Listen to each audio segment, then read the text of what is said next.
Hi everyone, welcome back to Archaeology Tube. I'm Dr. Bill Farley. Today I'm going to be doing something similar to my last couple of videos in which we're going to be engaging with some archaeological literature. So one thing that I can do for you all is I can help take a site that maybe you've heard of a little bit or maybe one that you haven't and help us dive into the original academic journal articles. Some of them are really laden with a lot of jargon. I thought I could help with that and help us dive into that. So today we're going to be looking at a somewhat controversial site called the Cerutti Mastodon site.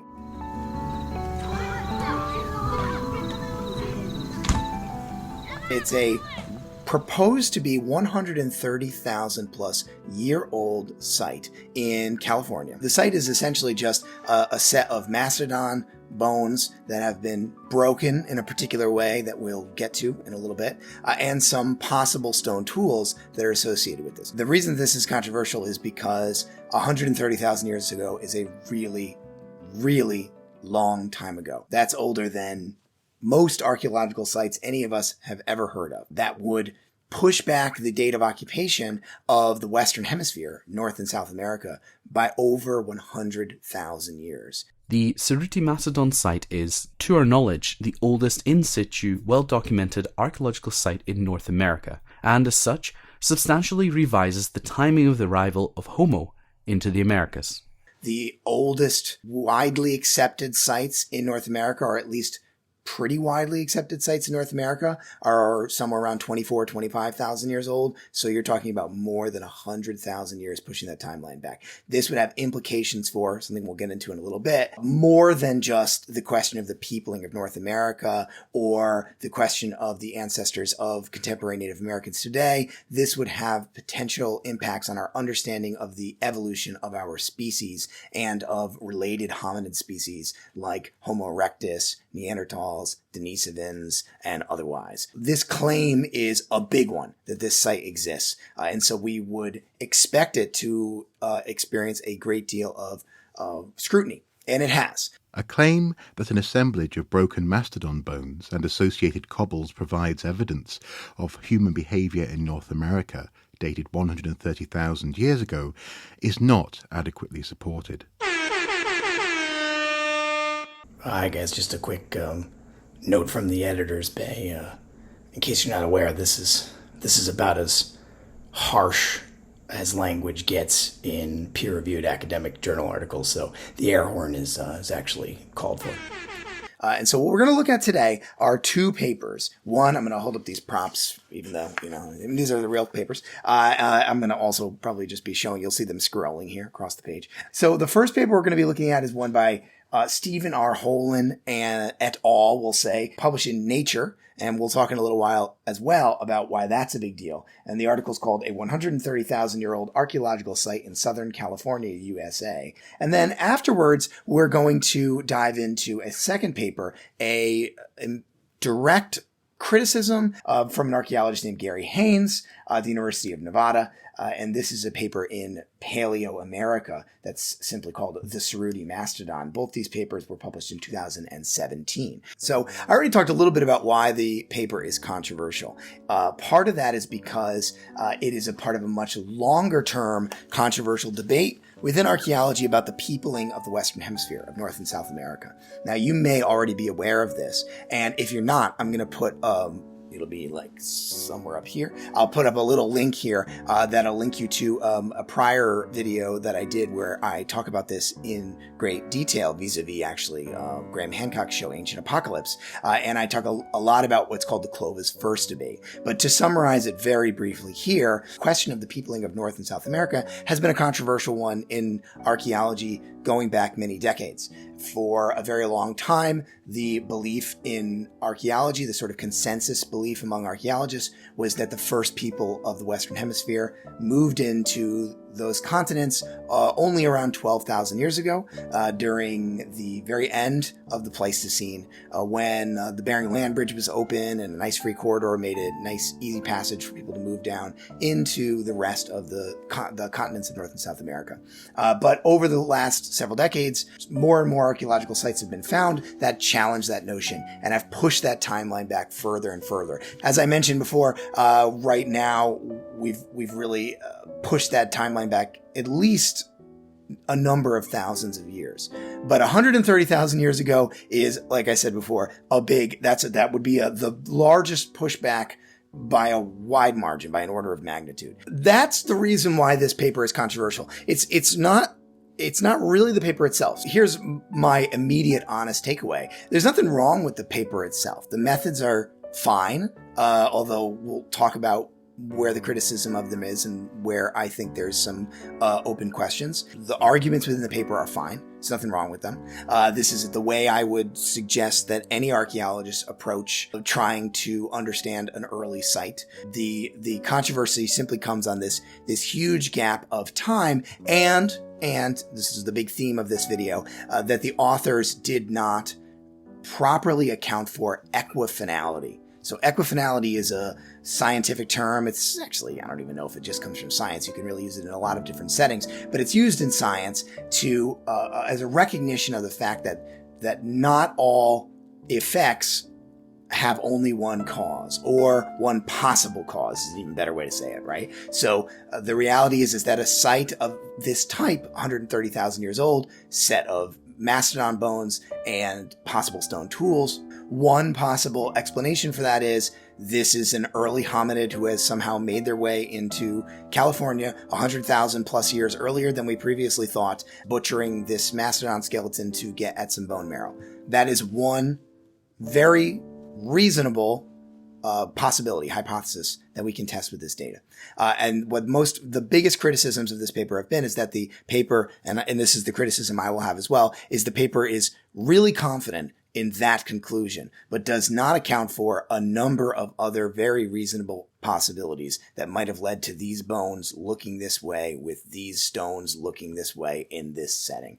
The earliest dispersal of humans into North America is a contentious subject, and proposed early sites are required to meet the following criteria for acceptance.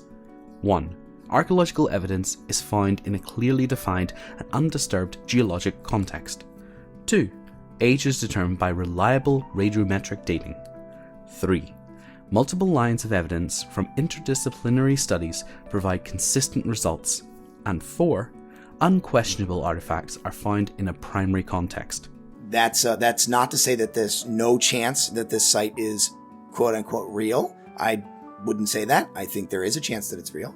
And it's not to say it absolutely is real. I think there's an equal chance that it's not. Now, let's take a couple of seconds to talk about journals, because this is actually a really important point. And in fact, in the Haynes paper, there is an express statement about this. This is an unusual thing to see in an academic paper, somebody talking about the prestige level of another journal. It's a weird thing to talk about in an academic journal. So the claim that this site preserves evidence that is incontrovertible about an extremely early human activity in the New World is especially noteworthy because it was published in one of the world's most widely read and respected peer-reviewed scientific journals, which means every paper written for years to come about the peopling of the Americas will feel the need to cite it, thus ramping up the journal's impact factor.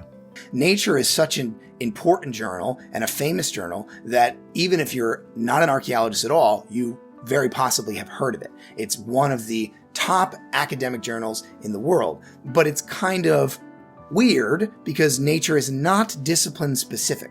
Most journals are discipline specific. So most journals, in archaeology, we have American Antiquity. Those are journals that are very explicitly, they only publish archaeology articles, just archaeology. Nature, that's not the case. Nature publishes big news in science from pretty much any discipline, right? So the only archaeology papers that make it into Nature tend to be big news. So a new hominid species being discovered would be a Nature paper, or they love posting things that are the oldest example of something, right? And that's where I think this comes from, right? Because this is a big conclusion. The idea that a site predates all the other sites in the whole hemisphere by so many tens of thousands of years.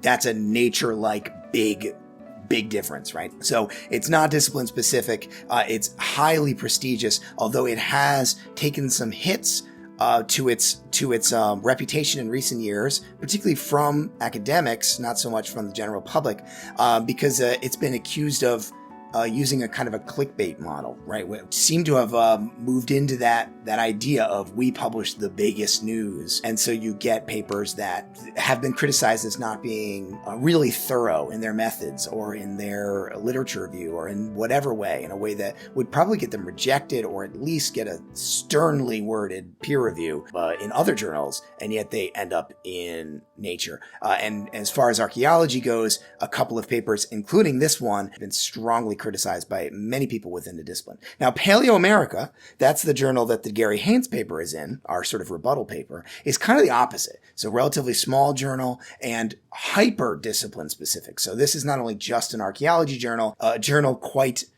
dedicated to just discussing archaeological sites that are Pleistocene or the end of the Pleistocene, early Holocene transition. So it tends to be articles focused on that very specific time period. So this is a very discipline specific, even subdiscipline specific journal. Maybe this is a place where you might get work that's a little too doctrinarian and isn't willing to accept super new ideas. Again, that's right. That's just, I think that's a reasonable criticism. I don't actually know that that's true of this journal, but it's a criticism you could bring. Let's talk about the site itself. The Cerutti Mastodon site was first discovered in 1992, 1993 during construction, and then later excavated. That's a really common outcome for archaeological sites in North America. That's how many archaeological sites are first discovered. But this was really not recognized as an archaeological site, at least at first. It was seen as a paleontological site. Not only were there these mastodon bones, but also bones of other extinct Pleistocene animals. So the site is located in coastal San Diego, California. The way we might describe the site is that it's a partial set of young adult mastodon bones and teeth, some with, quote, spiral fracturing, something we'll come back to in just a second, what I mean by that, as well as some possible hammerstones and anvils with use-ware on them. Use-ware is a term that means some evidence that this was used by humans. That can be like smoothing from handling a stone a lot, or it can be pecking from a stone being used for as a hammerstone or something like that, right? So the archaeologists are arguing that these hammerstones have use-ware that is suggestive of an anthropogenic nature that humans did. The site was quite deeply buried in Pleistocene soils from the Pleistocene period. So that's the last ice age. So more than 12, 13, 14, 15,000 years ago, which makes sense considering the date that eventually came out of this. And it was found alongside a number of other extinct Pleistocene animals like direwolf, horse, camel, and ground sloths. So that's the site and some of the basics of why the site was seen as controversial. Now, here's my research questions kind of going in to diving into the papers themselves. I wanted to know, are these results reproducible and final? Could other archaeologists theoretically come to the same conclusions looking at these results? Are there other equifinal conclusions that are more or less convincing? Have the authors ruled out other equifinal solutions? And if not, do they present those other equifinal solutions with some humility to say, we don't know for sure, we think it's this, but also here's a few other possibilities that we can't completely rule out, right? What do other archaeologists, particularly lithicists and zooarchaeologists, so that's archaeologists that specialize in stone tools and in the study of archaeological animal bones. My next question was, why are there no sites currently known between 25-ish thousand years ago and 130,000 plus thousand years ago? That's an incredibly large gap of time. It's hard to even fathom how much time that is. That's most of the history of our species. The fact that we've got this huge leap from 130 plus thousand to 25,000 with no interim sites in between, or maybe there are, but I was wondering if the paper would actually sort of speak to that. If we're going to accept that the site is in fact real, then we have to expect that 130,000 years ago, a site in North America, these are probably not Homo sapiens. This is some other earlier hominid species. And so do the authors address that? Do they estimate what this is? Is this a Homo erectus who somehow made their way from Asia into North America really early? Is this a Denisovans, a sort of somewhat mysterious group of humans who we know mostly from genetic evidence and some very limited fossil evidence? Did they somehow make their way, make this journey across the Pacific Ocean into North America 130,000 years ago? I was hoping to see if the papers would speak to that. So let's start with Holden et al. This is the initial paper in Nature. So some of the arguments and conclusions that Holden et al. Has are this. First, that the mastodon bones that are located in the site have been intentionally broken for the purpose of getting at the marrow inside. And this is a common behavior that we see with early hominids and even on human sites in many places around the world, right? One of the places you can get nutrients out of an animal is the marrow that's inside the long bones. And so people will break up those long bones so you can get that marrow out. Human-induced hammerstone percussion was responsible for the observed breakage. Alternative hypotheses, carnivore modification, trampling, weathering, and fluvial processes do not adequately explain the observed evidence. Bone marrow extraction like that is really common in hominid sites, and the other thing is that it's often associated with really early sites and pre-human hominid sites because it requires very simple tools like the hammerstones that are going to be discussed in a second. Does not require a tremendous amount you do not have to have a modern human brain to figure out how to do this, it seems, because there are early hominids doing this who do have much smaller, less complex brains than Homo sapiens or Neanderthals or Denisovans do. Argument B, as I've called it in my notes here, is that is a corollary of that this is proven that the mastodon bones were broken intentionally by hominids with simple stone tools by the presence of spiral fracturing on the bones and teeth. No Pleistocene carnivoran was capable of breaking fresh proboscidean femora at the midshaft or producing the wide impact notch. Presence of attached and detached cone flakes is indicative of hammerstone percussion, not carnivoran gnawing.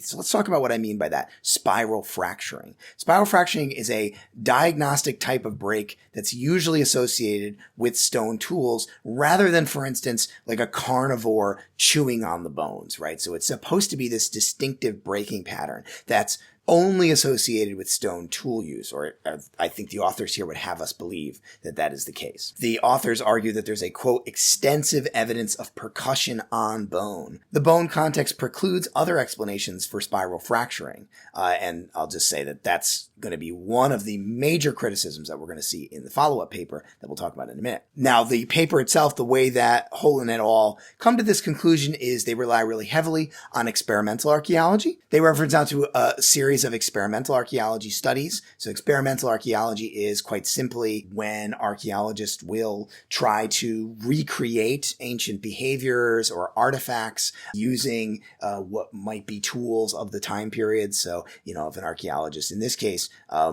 very specifically, what they did was they went and busted up a bunch of elephant bones with stone tools and looked at them and tried to compare them. Again, there's nothing wrong with that method. This is a common method in archaeology. It's a good method.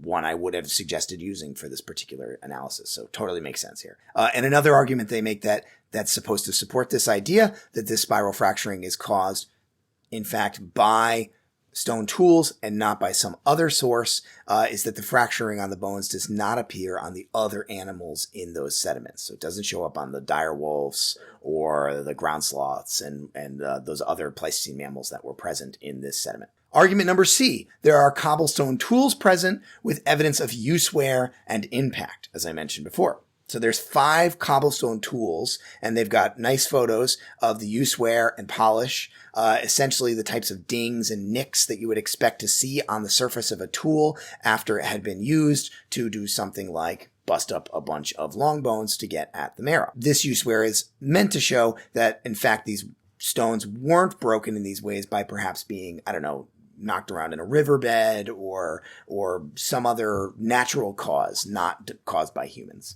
Now, I'm not a lithicist, and so I feel uncomfortable diving too deeply into criticism on this, so I'll rely instead on the criticism that's going to come from Haynes in a moment. Now, here's the biggest one. This is where I've got the most notes. Argument number D is their dating system. Initial attempts to date the CM site using radiocarbon analysis at 2 independent laboratories failed because the samples lacked sufficient collagen.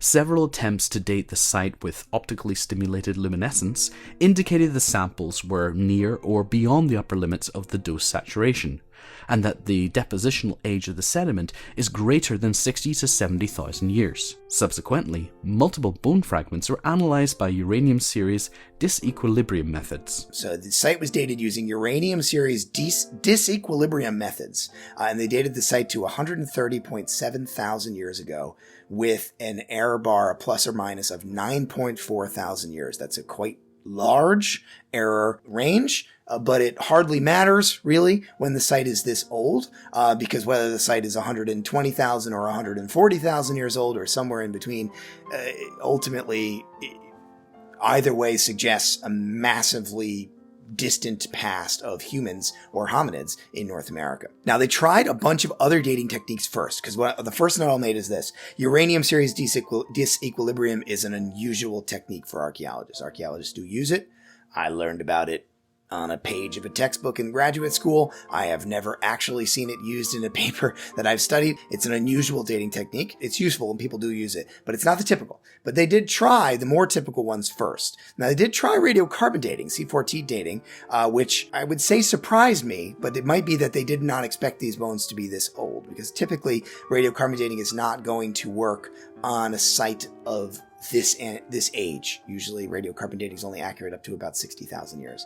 Again, maybe I'll have a link in here because I also have another section of a video that's about this, tell you a little bit about radiocarbon dating and how it works. So check that out, and that'll be a lot of fun. But they argued that actually they didn't use radiocarbon dating because the bone didn't have enough collagen. So radiocarbon dating, you need to have some organic material that you can extract carbon out of, and the bones didn't have enough of that, which again, not surprising for bones of this age. They also tried thermoluminescence techniques, I presume on the stone tools, because that's typically what you use thermoluminescence on, but that also failed. That did not work. Thermoluminescence is, again, I would say more common than uranium series, but less common than radiocarbon dating. Totally legitimate technique to use. That also failed. So their third try was using this technique called uranium series disequilibrium. Here's how this works. I'm just going to read my notes for a minute because I had to do a lot of reading on this because I was not super duper familiar with this dating technique. Uranium series dates calcium carbonate materials instead of carbon, like in radiocarbon dating. It's similar in principle in some ways to radiocarbon dating,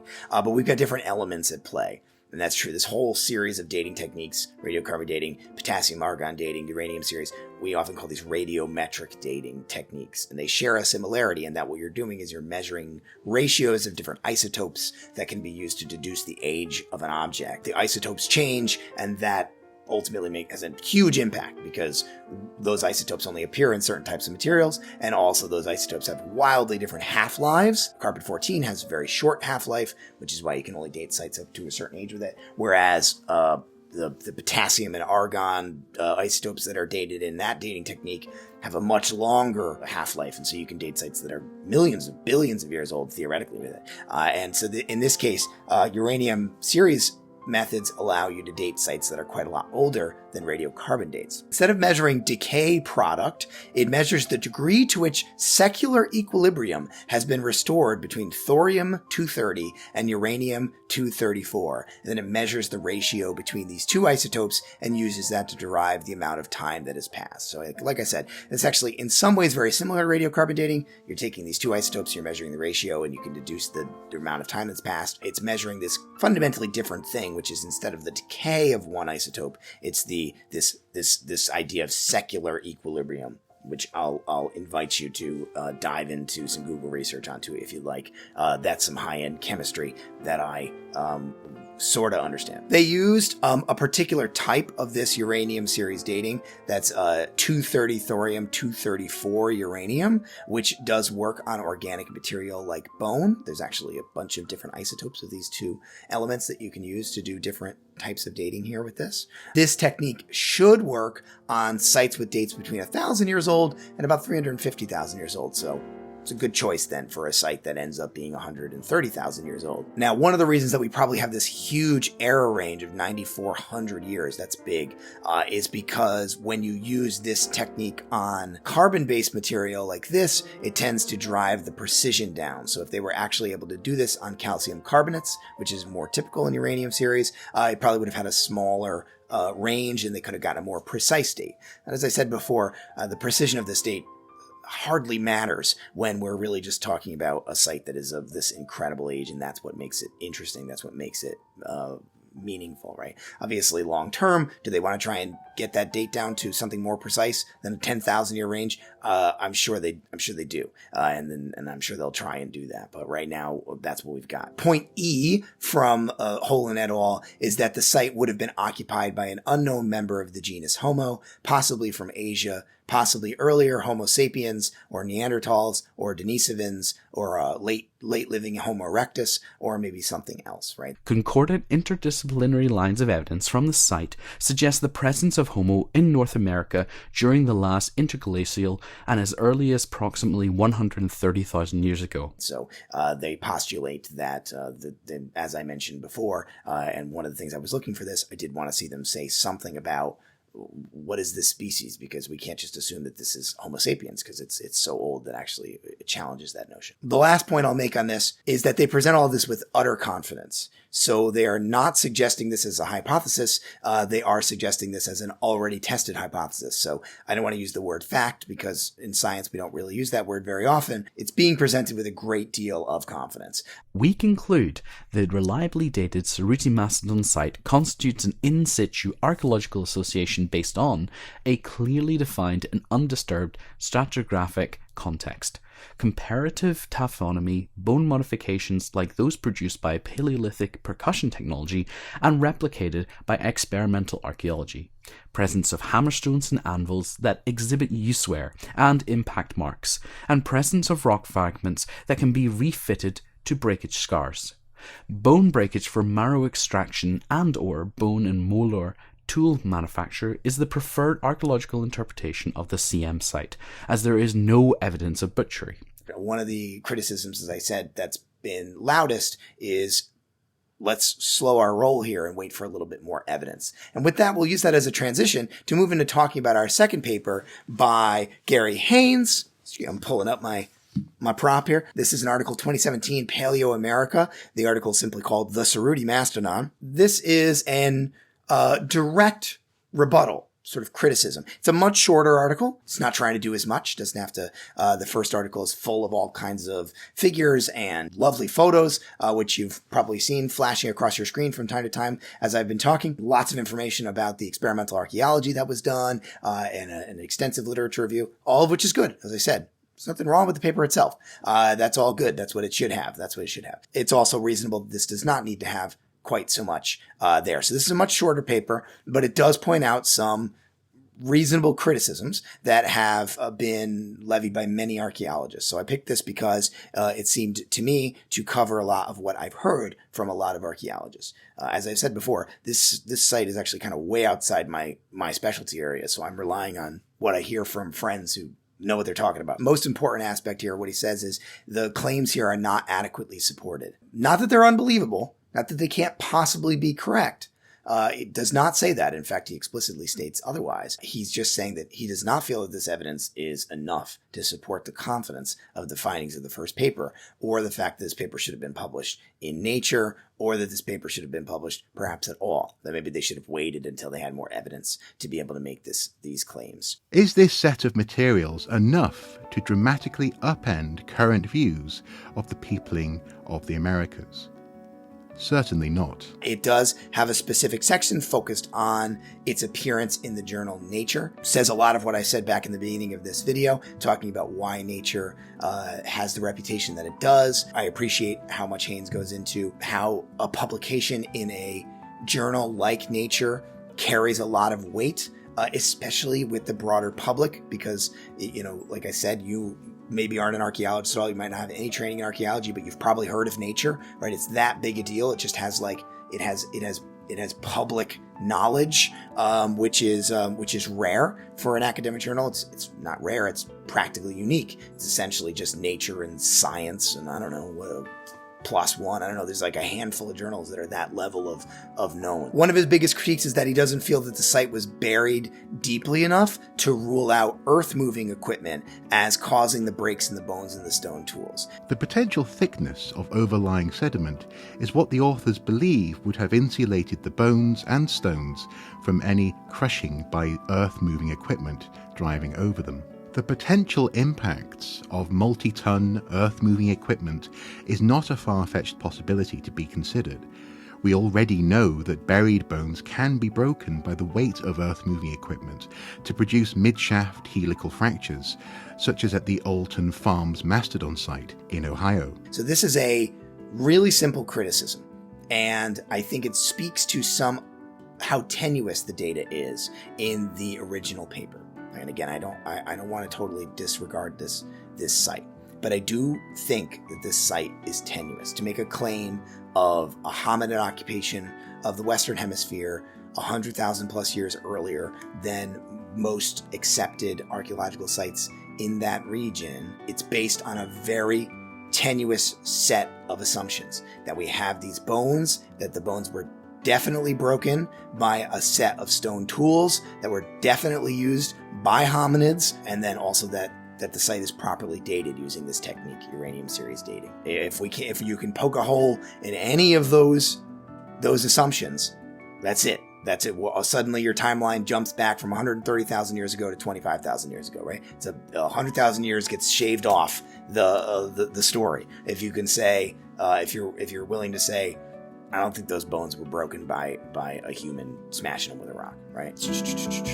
But the biggest way in which Haynes goes at this is talking about earth-moving equipment. So we already know that the site was discovered during a construction project, and there is lots of research out there that Haynes presents that shows that really heavy earth-moving equipment, even if it does not directly impact the bones and stones themselves, just by rolling over relatively shallow buried artifacts, can actually crush those artifacts in ways that look a lot like what humans do to bones when they break them open to get marrow. Crushes them using spiral fracturing. Contention in the Holden et al. Paper that there's absolutely no way that spiral fracturing and this kind of use wear on these stone tools could occur any way other than a hominid smashing a bone with a rock. The argument that Haynes is making is that that's not true, that you can get this same kind of breakage from things like heavy moving equipment driving over the top of not particularly deeply buried artifacts or non-artifacts in this case, if Haynes is correct. That's equifinality right there. We now have two possible solutions to the question of where do these bones and stones come from. One is it was done by a hominid 130,000 years ago. Two is they're just mammals. They're just a mastodon who died and ended up buried in these Pleistocene soils 130,000 years ago, but that the breaks on them didn't come from a hominid, but came from the very construction equipment that was driving over the top of the site, and that led to the discovery of the site. So that's it. Now we've got two equifinal solutions, and suddenly the confidence of the original paper seems questionable, right? So that's really Haynes's big argument, is that's all it takes to poke a hole in this paper. So to publish this in Nature with this level of confidence was a mistake. A more inclusive awareness of alternate explanations needed to be demonstrated for the breakage and distribution of bed E material. Without this awareness, the paper's claims are thus based on an argument from ignorance. The authors knew of no processes other than hammerstone impact that can break proboscidean bones as seen at the site, and it led them to conclude prematurely that hominins alone were responsible. He also has a section talking about the uranium series dating and had one particular criticism of it that was quite technical. To do this uranium series dating, you have to model uranium uptake in the bones themselves, and you have to do that by getting an environmental sample, and they took this sample from a nearby shallow groundwater source. Haynes argued that this was a mistake and may have led to the date being off. Haynes also questions the argument that the site could have been made by an earlier hominid species like Denisovans or Neanderthals or even Homo erectus. Not because those populations couldn't travel or that they couldn't create stone tools and bones like this. They certainly could have done those things, and they did do those things. Those species were incredible and moved vast distances and populated huge continents and produced incredible technologies and really cool archaeological sites of great ancient antiquity. So that's not the criticism of Haynes. His criticism is where is the in-between evidence, right? The paper's supplementary file puts forward a number of archaeological sites as evidence that hominins present in Asia around MIS 5 or MIS 6, either late Homo erectus, Neanderthals, Denisovians, or archaic Homo sapiens, could have been the source of the bone breakers at the Cerutti site. But the huge stretch of the earth that separates these sites from the Cerutti Mastodon is without the structured archaeological traces routinely left by hominins of MIS 5 and 6. We don't normally accept a jump of people in both time and space of this magnitude. So this is the argument here, is that these hominid species have not just jumped 100,000 years, right? So we've got no evidence for any human occupation continent for tens of thousands of years after the Cerutti Mastodon site, but also space, that we have no evidence for any sites between this place in California and sites of a similar age in, say, Asia, right? Only time will provide that potentially, right? Time and archaeological exploration. So again, Haynes is not saying we should throw this site in the bin, that it's total. He's not accusing the original article of being of charlatanry. Is that a word? It should be. Charlatanism? I don't know. There should be a word for that. He's not accusing them of being charlatans, and neither am I. He's making an argument that to accept this site with utter confidence is premature until we have evidence that links this site through both time and space, or at least one or the other. Connect this site back up to the longer story of human history and mobility.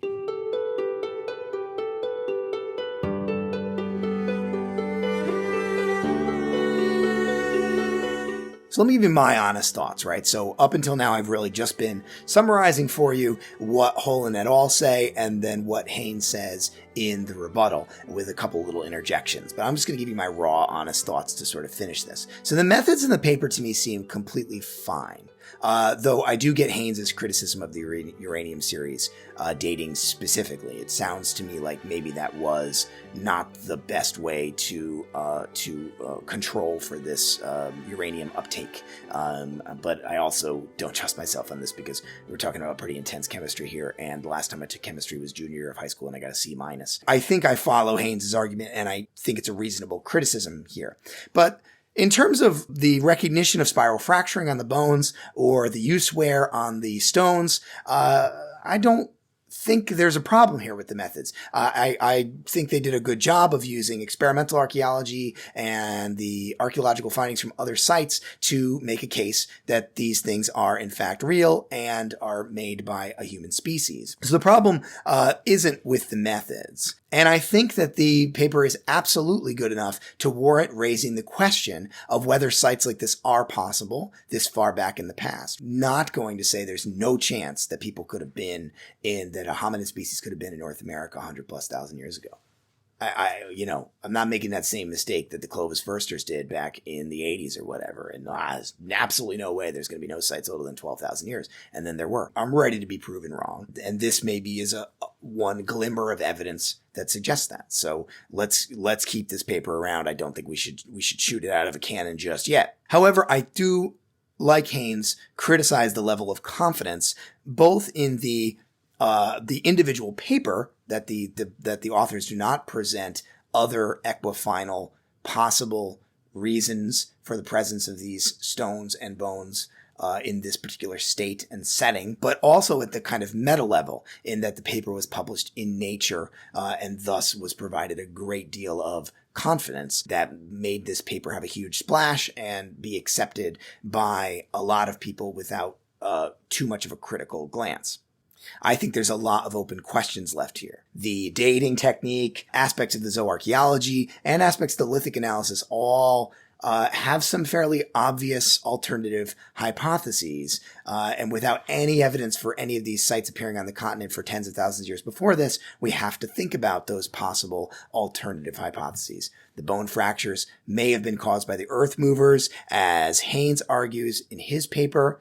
And despite what the authors say in their strong confidence, the lithicists and zoarchs that I've talked to about this site have a lot more doubts and say that absolutely spiral fracturing and the kinds of use where we see on the stone tools can come from natural causes. They usually come from anthropogenic sources, and they very well might have here. But to say that's the spiral fracturing, job's done, this is humans, is too confident, is what I have been told by specialists who know what they're talking about. So as I mentioned, and we'll just as a sort of review, this is my main criticism here is one of equifinality, right? A common case in science. Generally, scientists are more measured when dealing with possible equifinality. It's typical that scientists do either present multiple possible options or leave their questions somewhat open-ended unless they are truly at like slam dunk territory. And I do not think this paper is in slam dunk territory by any means.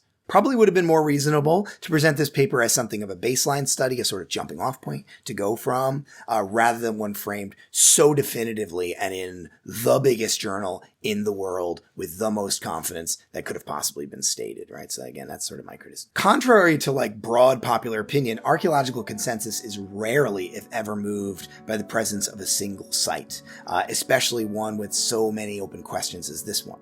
I'm hoping that more sites will emerge that will perhaps bridge the gap between some of the very ancient sites we already know about in North America and South America and ones that maybe are of this great antiquity. Frankly, this would be an incredibly exciting find to think that there were hominids making that journey either across the open ocean or over a land bridge from an earlier ice age or some other way that we haven't even comprehended yet, making their way into North America 100,000+ years ago and creating sites like this one. It's an enthralling, exciting possibility. And I do think that the Cerutti Mastodon site is one we should keep here and think about and have it be a baseline, an opening statement on that possibility. And then we'll see where the evidence leads us from there.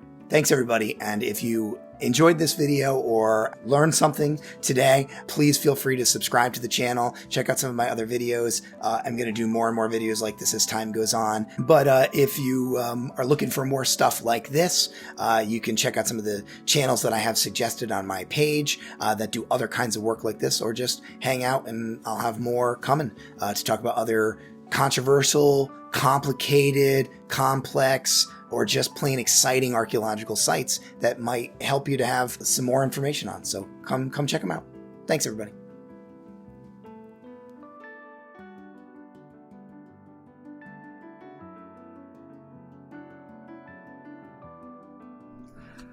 Oh my god.